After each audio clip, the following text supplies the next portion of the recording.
नमस्कार, सुप्रभात। मैं सत्येंद्र कुमार मौर्य, लक्ष्मी प्रसाद मेमोरियल पब्लिक स्कूल भोला बाजार गोरखपुर से आज हम सभी लोग अभिव्यक्ति एवं माध्यम नामक पुस्तक के अंतर्गत जनसंचार के कार्य नामक शीर्षक का अध्ययन करेंगे।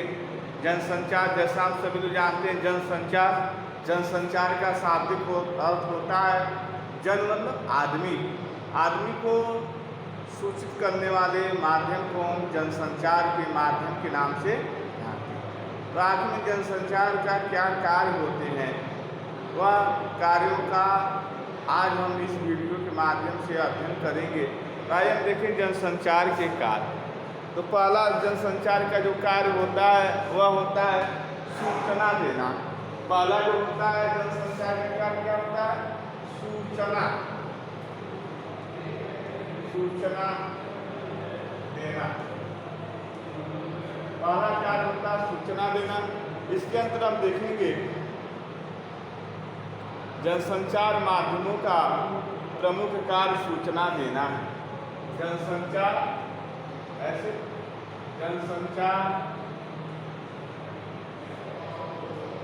माध्यमों का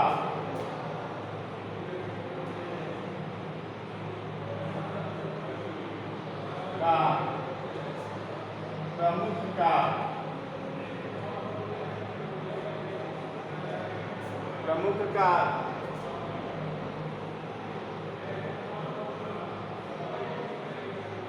सूचना देना है। सूचना देना है। हमें इनके जरिए दुनिया भर की जो घटित घटनाएं होती हैं, हम जनसंचार के माध्यम से हमें उसकी जानकारी मिलती है। इसलिए सूचना देना जनसंचार का सबसे महत्वपूर्ण कार्य है। ठीक, जैसे आगे देखें, जागरूक बनाना। दूसरा क्या है? जागरूक बनाना। जागरूक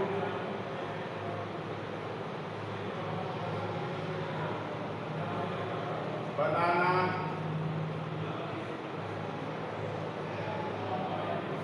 जागरूक बनाना तो कहने का तात्पर्य है कि जनसंचार माध्यम सूचनाओं के जरिए, लिख लें, जनसंचार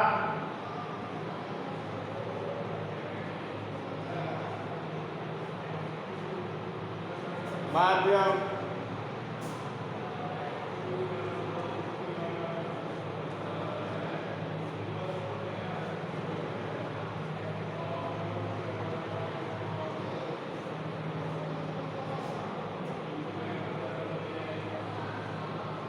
सूचनाओं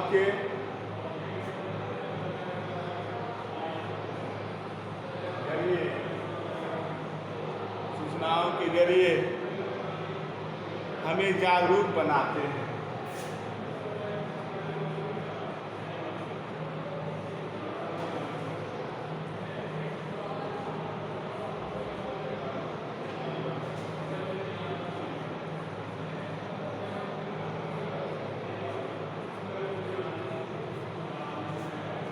जो जनसंचार के माध्यम होते हैं वह सूचनाओं के जरिए हमें क्या कर देते हैं? जागरूक बनाते हैं। जैसे आप देखेंगे, लोकतंत्र में जनसंचार माध्यमों का बड़ा योगदान होता है। क्यों होता है कि लोकतंत्र में जो सरकार और जनता के बीच में जो एक दूसरे के प्रति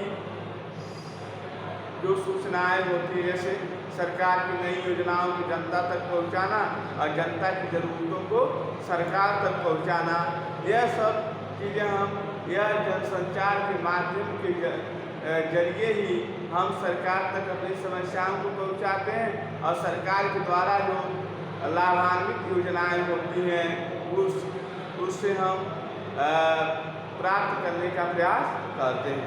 इस तरह से उसके बाद से एक महत्वपूर्ण भूमिका जनता को शिक्षित करने की है, और जागरूक बनाने का मतलब जनता को शिक्षित करती है, अर्थात जागरूक बनाने के साथ ही साथ यह जनसंचार के जो कार्य होते हैं वह जनता को शिक्षित करने का भी काम करते हैं।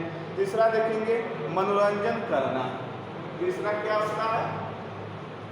मनोरंजन।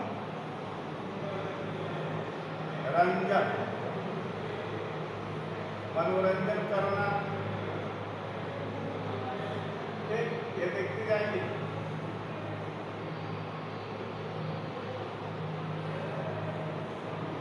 तीसरा है मनोरंजन करना। अब देखिए जनसंचार के जो माध्यम है उन लोगों को मनोरंजन किस प्रकार से करते हैं। जनसंचार माध्यम मनोरंजन के भी प्रमुख साधन है। जनसंचार माध्यम जो है, जनसंचार माध्यम, जनसंचार के माध्यम है मनोरंजन के भी, मनोरंजन के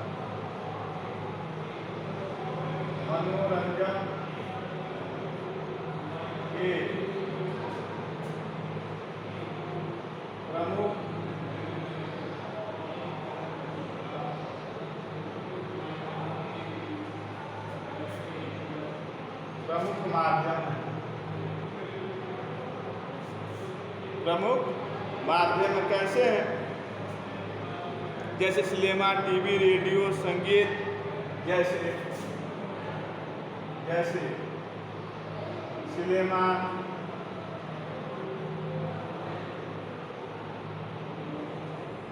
टीवी, रेडियो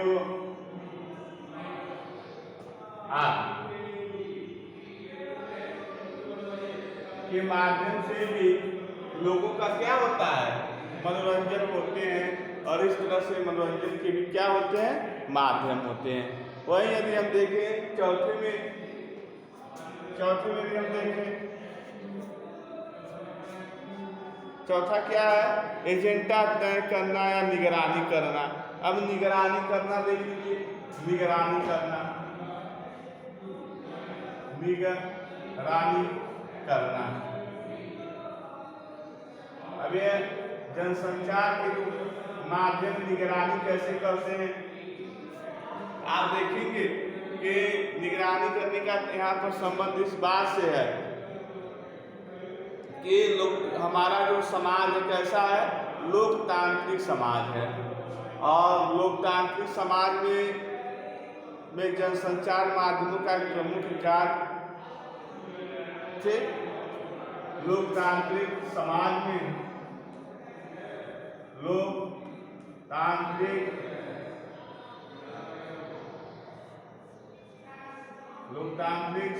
में,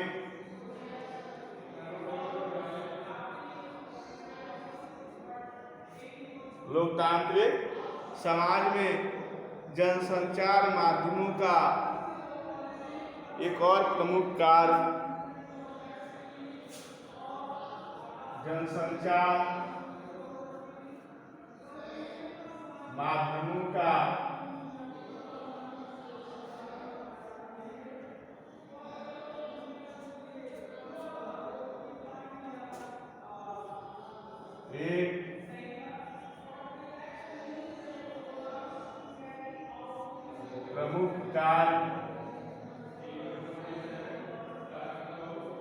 एक प्रमुख कार्य, सरकार और संस्थाओं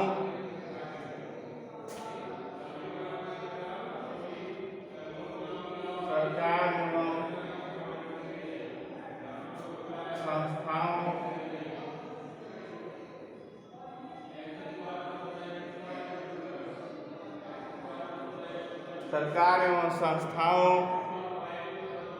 के कामकाज पर निगरानी रखना भी है कि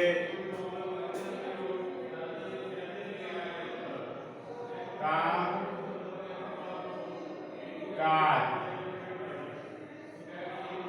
पर निगरानी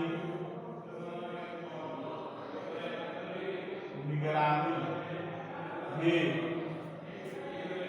निगरानी में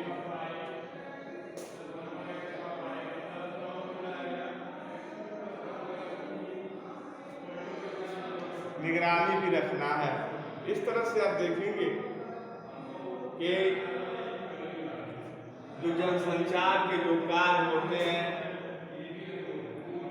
वह कहीं न कहीं सरकार की गतिविधियों पर भी ध्यान देते हैं कि सरकार कहीं निरंकुश न हो जाए। सरकार जो मौलिक नियम है यानी संविधान उससे अलग न हो जाए। इस तरह से लोग सरकार की गतिविधियों पर ध्यान रखने का या सरकार की गतिविधियों के बारे में लोगों को बताने का जो कार्य होता है वह जनसंचार के माध्यमों का होता है। जनसंचार के जो माध्यम होते हैं सरकार के अच्छे कार्यों को भी प्रशंसा करते हैं और सरकार के अनैतिक कार्यों का जिससे समाज का विकास रुक सकता है, समाज की एकता भंग हो सकती है और जो हमारे सभ्यता और संस्कृति के विपरीत है ऐसे कानूनों का सरकार के द्वारा निर्माण कर दिया जाता है तो जनसंचार के माध्यम उसका क्या करते हैं, निंदा भी करते हैं। तो इससे इस बात का हमें आभास होता है कि जो जनसंचार के जो कार्य होते हैं वह सरकार के कार्यों की प्रशंसा भी करते हैं और सरकार के कार्यों की क्या करते हैं, निंदा भी करते हैं। तो कहीं न कहीं उसके दोनों रूप हमें देखने को मिलते हैं और जिस जगह जिस देश काल में सरकार के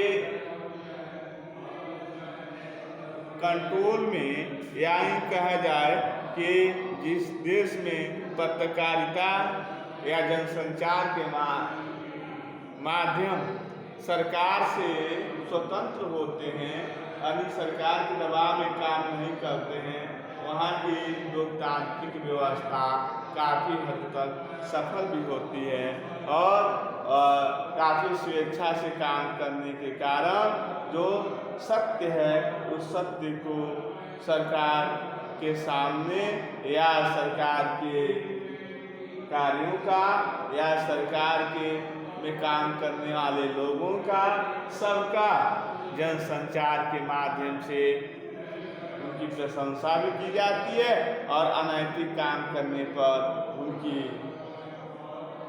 निंदा भी की जाती है। आगे देखें, विचार विमर्श एजेंडा तय करना, शिक्षा का दूरस्थ शिक्षा प्रचार प्रसार, राष्ट्रीय आपदा प्रबंधन में सहायक करना।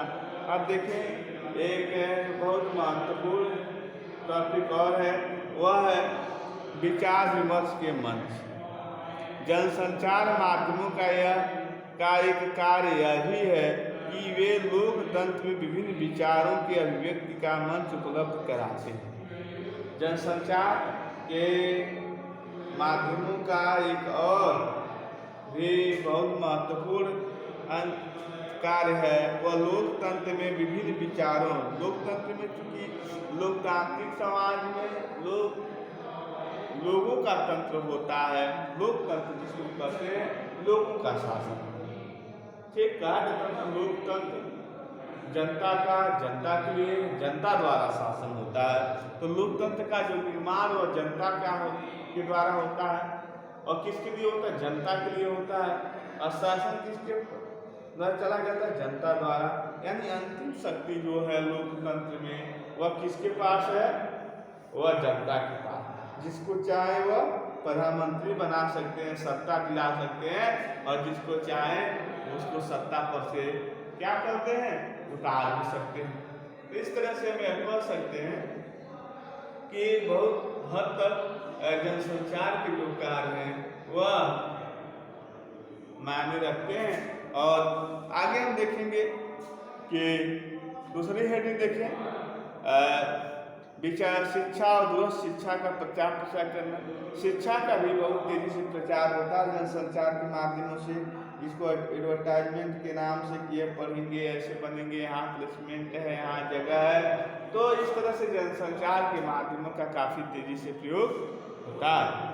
आइए हम देखें, पाठ्यक्रम को इंटरनेट और जनसंचार के अन्य माध्यमों की सहायता से दूर दराज के क्षेत्रों पर पहुंचा रहे हैं। और इस तरह से हम दूर दराज के क्षेत्रों तक क्या कर रहे हैं, पहुंचा रहे हैं। फिर ऐसे स्थिति से दूरस्थ शिक्षा में जनसंचार अत्यंत उपयोगी सिद्ध हो। बहुत से बच्चे स्कूल नहीं जा पाते हैं, तो सरकार की यह पहल है सबको पढ़ाई जाए।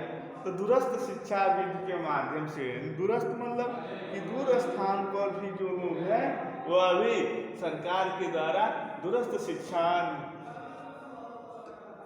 माध्यमों का प्रयोग करते हुए वह जान पाते हैं और वह शिक्षा से अपने आप को जोड़ पाते हैं। राष्ट्रीय आपदा प्रबंधन में सहायता करना, जब किसी देश में कोई राष्ट्रीय आपदा आ जाए, राष्ट्रीय आपदा जैसे भूकंप है, बाढ़ है, भूस्खलन है, ठीक, ये राष्ट्रीय आपदा। जब कोविड है, कोविड भी राष्ट्रीय आपदा ही घोषित किया गया। ऐसे स्थिति आ जाए, प्रबंधन में सहायता करना। ऐसे स्थिति में उस समय सरकार के जो प्रबंधन है या सरकार के जो गाइडलाइन है और दिशा निर्देश है उसको जनता तक पहुंचाने का जो कार्य होता है वह जनसंचार के कार्य होते हैं। इन्हीं जनसंचार के कार्यों के माध्यम से लोग सरकार के विचारों को, सरकार इस विषय पर क्या प्रबंध कर रही है और किस हद से सरकार इस समस्याओं से लड़ने के लिए संघर्ष कर रही है, वह सब चीज़ें हमें इस राष्ट्रीय आपदा प्रबंधन नामक शीर्षक के माध्यम से देखने को मिलता है कि कहीं बाढ़ आ जाए, कहीं भूकंप, कहीं सूखा, कहीं सांप्रदायिक दंगे हो जाए, आदि स्थिति में जनसंचार की भूमिका अत्यंत महत्वपूर्ण होती है। ऐसी स्थिति में जनसंचार के माध्यमों से ही पूरा राष्ट्र किसी आपदा के प्रति न केवल सचेत हो जाता है बल्कि राहत के कार्यों में भी तेजी आती है। लातूर, गढ़वाल के भूकंप, सुनामी, गुजरात के दंगे, देश के विभिन्न हिस्से, और इस तरह से आप देखेंगे देश के विभिन्न हिस्सों में जो स्थिति बनी हुई है उन सभी विभिन्न स्थितियों का सामना करने के लिए जनसंचार का जो माध्यम होता है वह लोगों को काफ़ी जागरूक करने का प्रयास करता है या बताने का प्रयास करता है। वही मेडिकल और चिकित्सा के क्षेत्र में, तो मेडिकल के क्षेत्र में भी यदि हम आप देखें तो आज जनसंचार के जो माध्यमों का प्रयोग मेडिकल और चिकित्सा के क्षेत्र में बहुतायत से होने लगा है। मेडिकल माध्यमों, जनसंचार के माध्यमों का प्रयोग करके मेडिकल को और अत्याधुनिक और नई तकनीकी और वह सूचनाओं को और ज़्यादा लोगों तक पहुँचाने का या पहुँचाने का लोगों का प्रयास हो रहा है। मसलन न्यूयॉर्क में बैठा डॉक्टर नेट के माध्यम दुनिया के विभिन्न हिस्सों में रहने वाले मेडिकल छात्रों के साथ पढ़ा देता है। अर्थात आप देखेंगे जैसे ऑनलाइन क्लास चल रही है उसी तरह से अमेरिका में बैठा हुआ न्यूयॉर्क का डॉक्टर वह अपने जनसंचार माध्यमों का प्रयोग करते हुए अपने बच्चों को या अपने अधीनस्थ डॉक्टरों को वह उक्त समस्या के बारे में दिशा निर्देश या गाइडलाइन जारी कर देता है। ठीक, जनसंचार के माध्यम। दूसरी बात कि ऑनलाइन क्लास के क्षेत्र में आप देखेंगे कि कोविड के बढ़ जाने के कारण काफ़ी तेजी से शिक्षा व्यवस्था जहाँ तहाँ ठप हो गई। ऐसे स्थिति में बच्चों के सर्वांगीण विकास के लिए सरकार के द्वारा यह पहल की गई, ऑनलाइन क्लास चलाई गई। तो इसमें भी संचार का ही तो उपयोग हो रहा है कि हम अपने स्कूल में या अपने घर से बच्चे सभी विभिन्न गांवों के घरों के हैं और सभी लोग एक साथ जुड़ जा रहे हैं और संबंधित अध्यापक या संबंधित विषय वस्तु के जो अध्यापक हैं वह अपनी सूचनाओं को पाठ्यक्रम के माध्यम से बच्चों तक देने का प्रयास कर रहे हैं। इसलिए जनसंचार के जो कार्य हैं अति महत्वपूर्ण हैं और इस तरह से समाज में ये इसकी बहुत आवश्यकता है।